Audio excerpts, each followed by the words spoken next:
Assalamualaikum warahmatullahi wabarakatuh.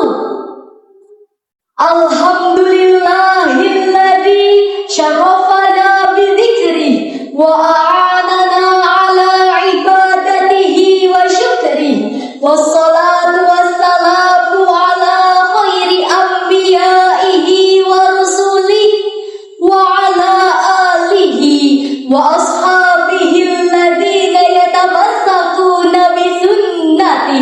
Amma ba'd. Dewan Hakim yang kami hormati, hadirin sebangsa dan setanah air yang kami cintai.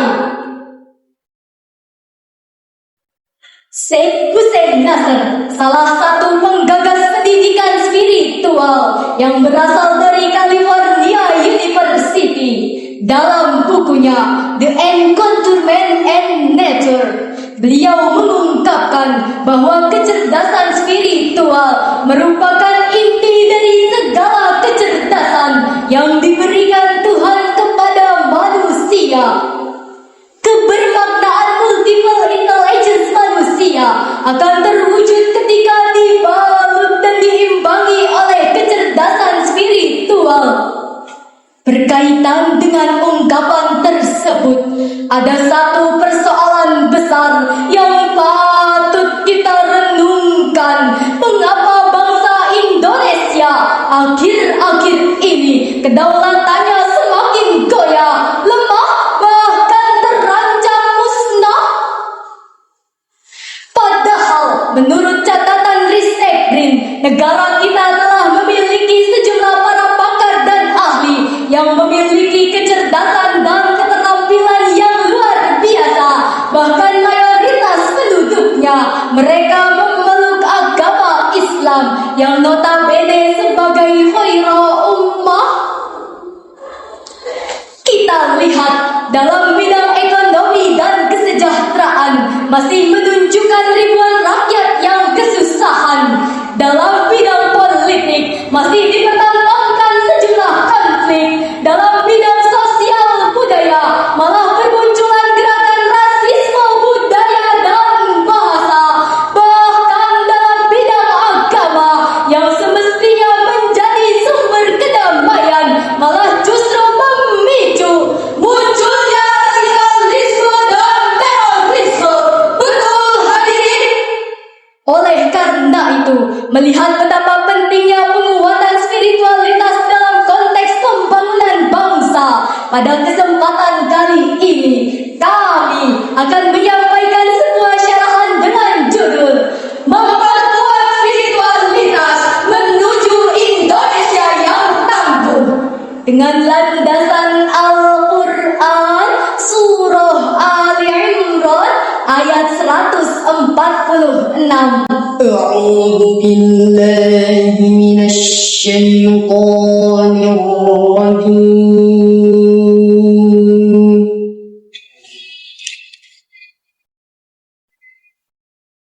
بسم الله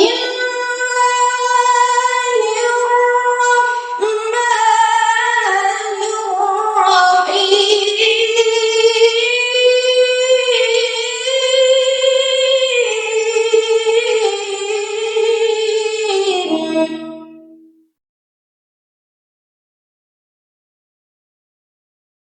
وكأين من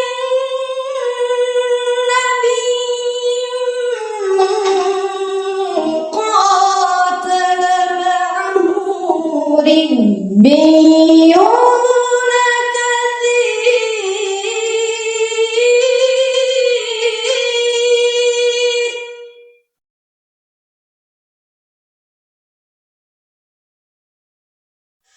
فما وهنوا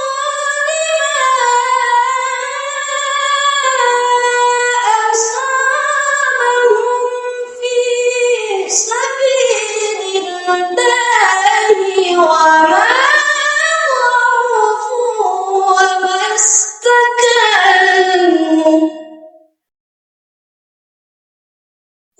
والله يحب الصابرين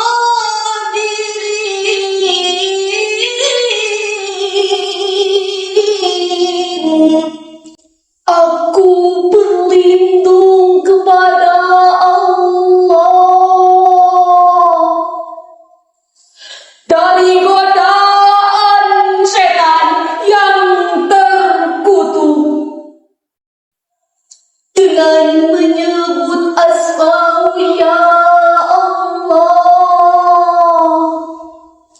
yang Maha Pengasih lagi Maha Penyayang. Dan betapa banyak nabi yang berperang didampingi sejumlah besar dari pengikutnya yang bertakwa. Mereka tidak menjadi lemah karena bencana yang menimpanya di jalan Allah. Tidak patah semangat dan tidak pula menyerah kepada musuh. Dan Allah mencintai orang-orang yang sabar. Dewan Hakim yang kami hormati, hadirin sebangsa dan setanah air yang kami cintai. Secara ijmali, ayat ini berkaitan dengan kritikan dari Allah terhadap para pengikut Nabi di saat perang Uhud yang mentalnya mendadak lemah dan ketakutan setelah mendengar ocehan musuh Islam bahwa Nabi Muhammad telah terbunuh. Namun demikian, jika kita analisis lebih dalam, menurut kajian Sababun Nuzul, ayat ini memberikan penguatan terhadap orang-orang yang beriman dengan redaksi kisah yang terbaik. Hal ini sebagaimana diperkuat oleh Abu Ja'far yang dikutip pula oleh Imam At-Tabari dalam tafsirnya At-Tabari bahwa ayat ini sekaligus menceritakan kepada orang-orang yang beriman tentang mental para pengikut Nabi terdahulu yang memiliki mental baja, gigih berjuang bersama para nabinya, pantang mundur apalagi kabur dari musuh-musuhnya demi kekuatan dan kemenangan bangsa dan agamanya. Hala fa'altum kama kana ahlul fadli wal ilm min atba'il anbiya'i qablakum yaf'alunahu idza qatala nabiyyuhum. Tidakkah kalian melakukan hal yang sama seperti orang-orang hebat terdahulu? Hadirin rahimakumullah, mafhum muwafaqahnya ayat ini mengokohkan hati kita supaya memiliki mental spiritual yang kuat dan tangguh dalam menghadapi berbagai rintangan dan tantangan sebagaimana dicontohkan oleh kelompok Ribbiyun dalam Al-Quran tadi. Siapakah kelompok Ribbiyun itu? Para ahli nahwu aliran Basroh, mereka membaca kalimat Ribbiyun bukan Rabbiyun untuk menekankan makna al-mufassisina fi ibadati rabbihim, yakni mereka yang senantiasa mengaitkan dan mengedepankan Allah dalam segala urusan dan persoalan. Maka wajarlah jika kelompok ini digambarkan oleh Al-Quran. Mentalnya tak pernah gentar di saat menghadapi lawan, apalagi berjiwa lemah dan mudah menyerah. Lebih baik mati berkalang tanah daripada hidup bercermin bangkai.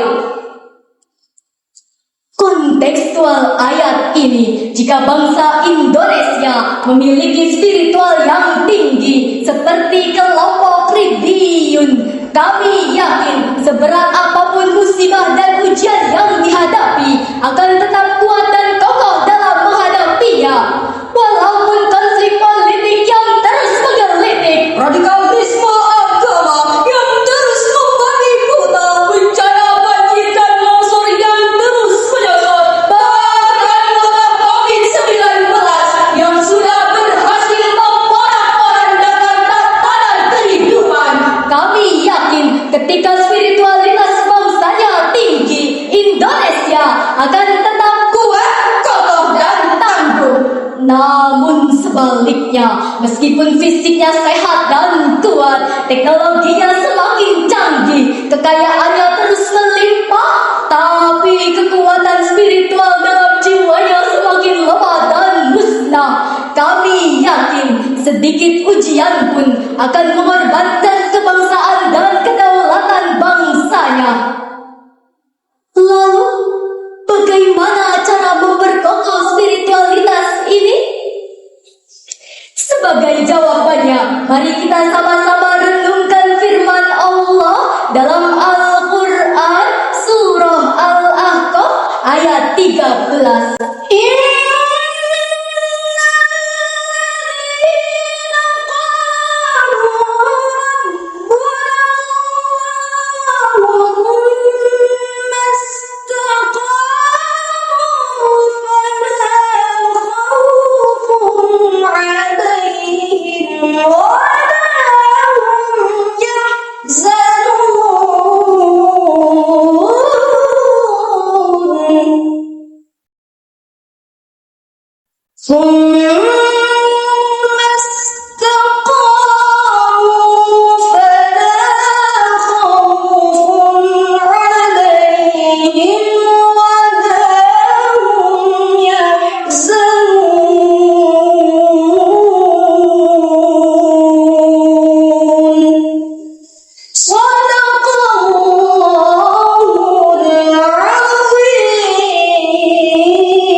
Orang-orang yang berkata, Tuhan kami adalah Allah. Kemudian mereka tetap istiqomah dengan pendiriannya. Maka tidak ada rasa khawatir bagi mereka. Dan mereka tidak pula merasa ketakutan. Maha benar Allah dan Maha Agung. Hadirin rahimakumullah.